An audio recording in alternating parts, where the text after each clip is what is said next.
New year, new laws. In a bunch of states, it's a new rules change come January 1st.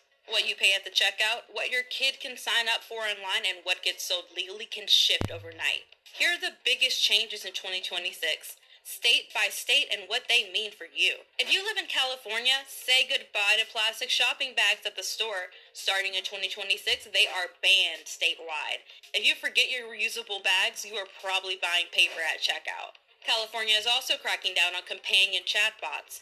The law pushes companies to add safeguards when bots interact with minors or when a user is expressing suicidal thoughts. It also creates a legal risk for companies if required protections are not in place. Georgia's new tort reform package is a big one. SB 69 tightens rules around third-party litigation funding. For most people, you will not feel this day to day, but it can change how lawsuits get financed and how businesses and insurers think about risk. Tennessee is putting new guardrails around teens on social media. Platforms will need parental consent before minors can create accounts. Expect more age checks and more complicated sign-up process. Tennessee is also tightening rules around hemp-derived cannabinoid products. The law targets higher THC products, shifts oversight to the Alcohol Beverage Commission, raises purchase age to 21, and bans online sales and shipping. In Texas, a new law requires certain sheriffs to work with ICE through the federal 287G program. The state also sets up funding tied to participation. Supporters say it strengthens enforcement, but critics say that it raises concerns around costs and civil rights. Texas is also putting statewide limits on certain uses of AI. The law sets boundaries that include tools tied to self-harm, crime, unlawful discrimination, or certain sexual content.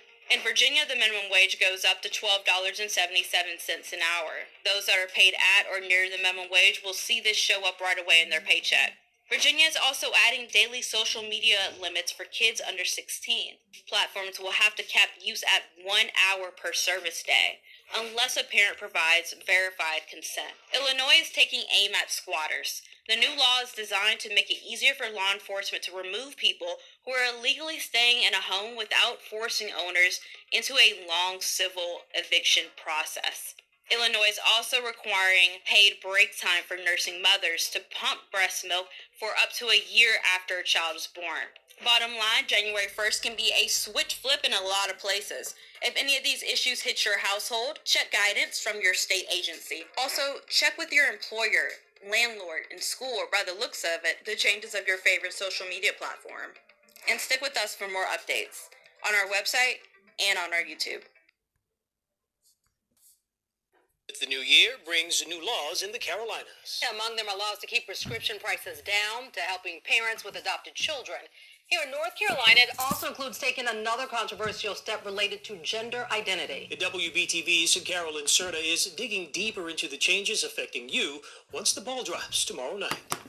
Well, when the clock strikes midnight Thursday on January 1st, 2026, North Carolina will officially recognize only two sexes, male and female. House Bill 805 defines male and female based on biological sex, not gender ideology. It's the latest provision in the bill lawmakers heavily debated this year, targeting the transgender community. Public sentiment has changed drastically on this issue, especially with regards to privacy for women and girls in locker room. I think corporate America is also learning they need to stay out of social issues and let individuals debate those issues on their own. I'm going to get emotional because I'm sorry, but this is just mean. There is no other way to talk about it. It is just mean, and it is bullying, and we need to be done with it. Among its other changes included allowing lawsuits against medical providers who perform gender transitions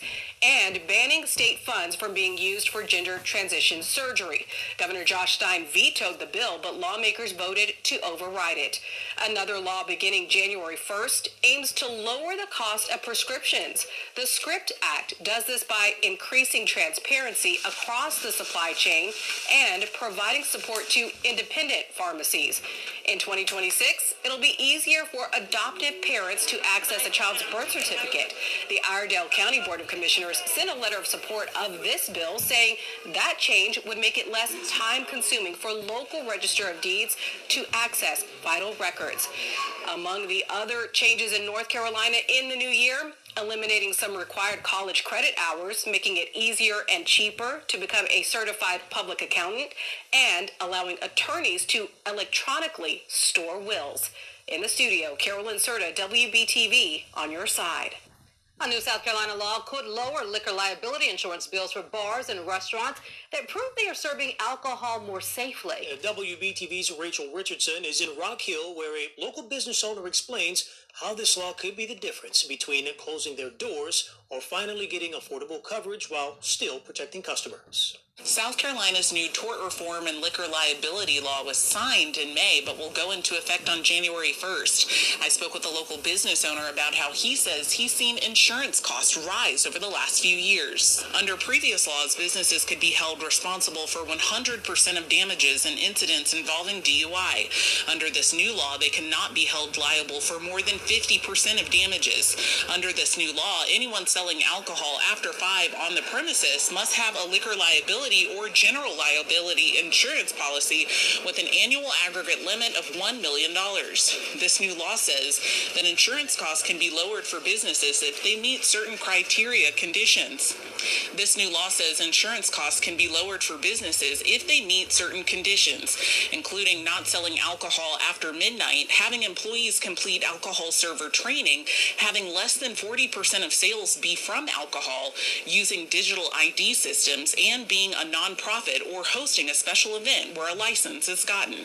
Jason Cloud is the owner of Rock Taco and Burgers and Barley in Rock Hill.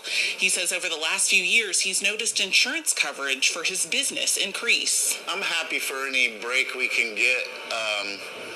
As far as it goes, I feel like if you're doing the right things, you're managing your employees.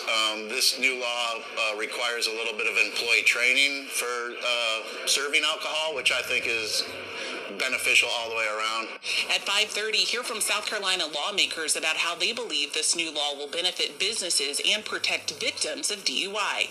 In Rock Hill, Rachel Richardson, WBTV, on your side. These boots are made from a single piece of premium American leather tanned in Pennsylvania. They're built to last. The leather is pretty special.